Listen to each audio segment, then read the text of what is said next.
देश के इतिहास में काकोरी कांड महत्वपूर्ण घटना है। इस कांड का उद्देश्य अंग्रेजी शासन के विरुद्ध लड़ाई करने के लिए सरकारी खजाना लूटना और उन पैसों से हथियार खरीदना था।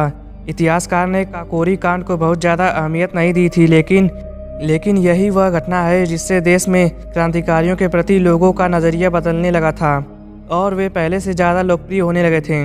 राष्ट्रीय आंदोलन को गति देने के लिए अत्यधिक धन की आवश्यकता थी। 7 मार्च 1925 को कहीं से भी धन प्राप्त न होने की स्थिति में रामप्रसाद बिस्मिल और उनके साथियों ने 2 लूट को अंजाम दिया था, परंतु इस लूट के दौरान 2 व्यक्ति मौके पर मारे गए थे, जिससे बिस्मिल की अंतरात्मा को अत्यधिक ठेस पहुंची और उन्होंने दृढ़ संकल्प लिया कि वे अब सिर्फ सरकारी पैसों और खजानों को ही लूटेंगे, किसी भी अमीर घर पर डकैती नहीं डालेंगे। क्रांतिकारियों द्वारा की जा रही गतिविधियों को बढ़ावा देने के लिए धन की आवश्यकता थी। इसी उद्देश्य को पूरा करने के लिए शाहजहांपुर में एक बैठक का आयोजन हुआ, जिसकी अध्यक्षता रामप्रसाद बिस्मिल ने की और सरकारी खजाने को लूटने की योजना बनाई। इस बैठक में अशफाक उल्लाह खान ने इस लूट को करने का विरोध किया, क्योंकि उनका मानना था कि इस समय उनका संगठन इतना मजबूत नहीं है कि वह अंग्रेज़ों को सीधे चुनौती दे सकें। यह हमारे संगठन HRA के लिए घातक होगा। परंतु इस बैठक में बहुमत से लूट को अंजाम देने का निर्णय लिया गया।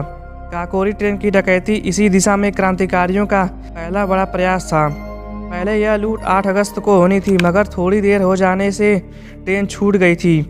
अगले ही दिन 9 अगस्त 1925 को शाहजहांपुर शहर के रेलवे स्टेशन से बिस्मिल के नेतृत्व में कुल 10 लोगों ने काकोरी ट्रेन को लूट लिया, जिसमें रामप्रसाद बिस्मिल के साथ अशफाक उल्लाह खान, मुरारी शर्मा, बनवारी लाल, बंगाल के राजेंद्र लाहिड़ी, सचिंद्रनाथ सान्याल, सचिंद्रनाथ बख्शी, केशव चक्रवर्ती, चंद्रशेखर आज़ाद, मनमथनाथ गुप्त एवं मुकुंदी लाल शामिल थे। इस लूट के दौरान जर्मनी की 4 माउजर और क्रांतिकारियों के पास उपलब्ध देसी पिस्तौल का उपयोग किया गया था। जर्मनी माउजर बहुत ही खतरनाक थी। वह बहुत ही दूरी से निशाना लगाने की क्षमता रखती थी। लखनऊ से पहले ही काकोरी स्टेशन था।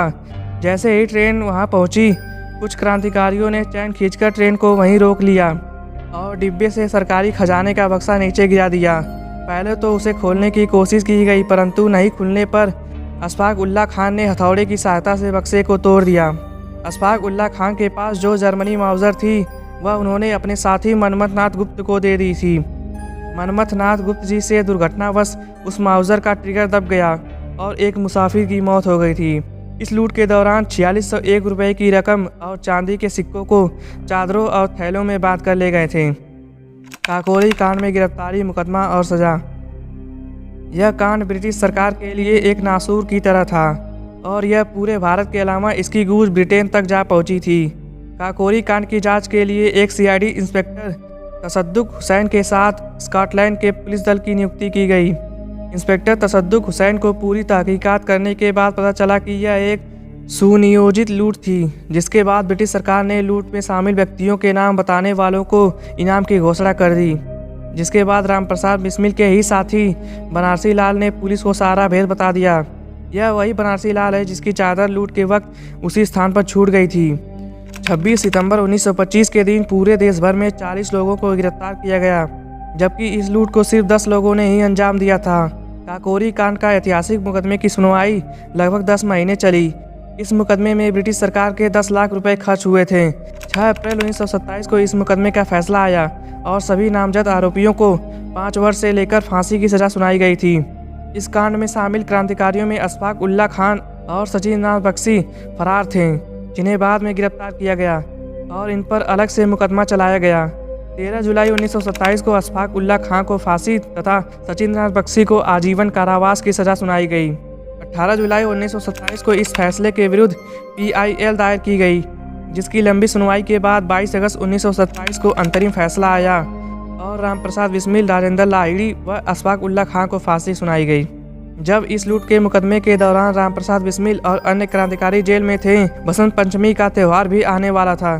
तभी रामप्रसाद बिस्मिल ने मेरा रंग दे बसंती चोला कविता लिखी थी। दोस्तों, आपको यह वीडियो कैसा लगा? अगर अच्छा लगा तो लाइक ज़रूर करें और हमारे चैनल को सब्सक्राइब करना ना भूलें।